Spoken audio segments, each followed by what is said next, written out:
দেখছেন বার্তা এক নজর। দোলের আগের দিন কয়েক লক্ষ টাকার মদ আটক করল মগরা থানার পুলিশ। হুগলি জেলা গ্রামীণ পুলিশের মগরা থানার আইসি দীপঙ্কর সরকারের নেতৃত্বে দোলের আগের দিন সন্ধ্যার পর থেকেই মগরা থানা এলাকার ত্রিবেণী মগরা সহ বিভিন্ন জায়গায় হোটেল ও বাড়িতে হানা দিয়ে কয়েক লক্ষ টাকার মদ উদ্ধার করে এবং দুইজনকে আটক করে নিয়ে যায় থানায়।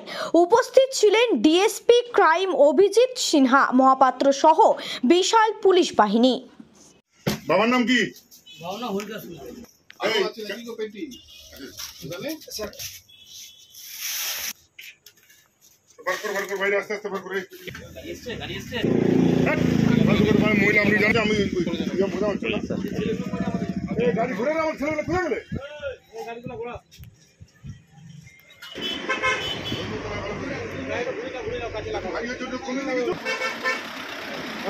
नहीं तो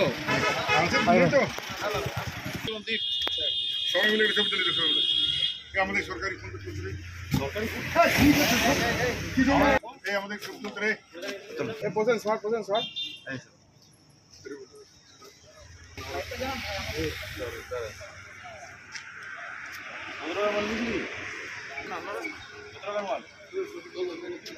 দাদার বাড়িতে মাল রাখিস?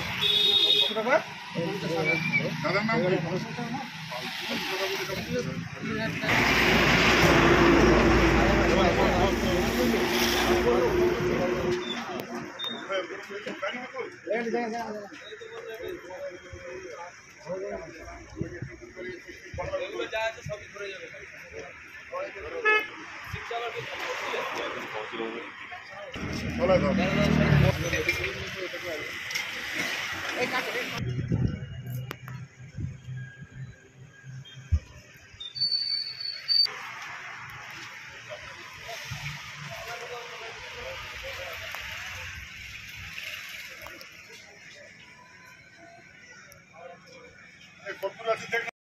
কি প্রতিভা বিক্রি করতেন এই প্রথম?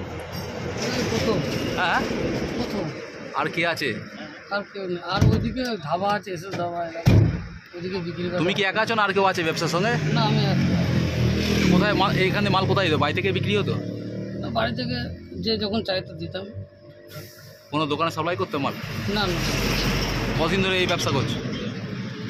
এই তো বেশি দিন হয়, 3-4 মাস। এমনি কি করো তুমি?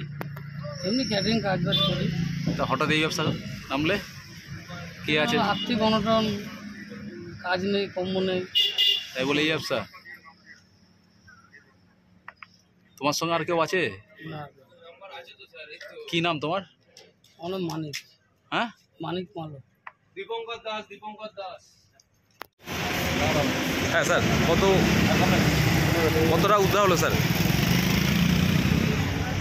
কত চলাই আজকে উদ্ধার হলো? আজকে দেখুন, হোলি আছে, কাল দোল এবং হোলি আছে। এর আগে আমরা আমাদের প্রাইমারি যে টোটাল থানাগুলো আছে, বরাবর মগরা পাঁচুয়া, সব জায়গাতেই আমরা রেড করছি এবং বিভিন্ন জায়গাতে যেখানে ইলিগেলি কোনো লিকার না রাখছে সেগুলোকে আমরা রেড করছি। আজকে মগরাতে রেড করে বিভিন্ন জায়গাতে আমরা রেড করেছি এবং প্রায় লক্ষাধিক টাকার আমরা লিকার যেগুলো ইলিগেলি স্টক করে দেখা আছে সেগুলোকে আমরা রেড করেছি এবং অ্যারেস্ট করেছি। মগরা থানায় কত জায়গাতে উদ্ধার হয়েছে? কতগুলো জায়গা থেকে উদ্ধার হয়েছে মগরা থানা এলাকায়? মগরাতে এখনো পর্যন্ত রেডে আমরা দুটো জায়গা থেকে, মানে দুটো প্লেস থেকে আমরা প্রচুর পরিমাণে লিকার আমরা সিজ করেছি।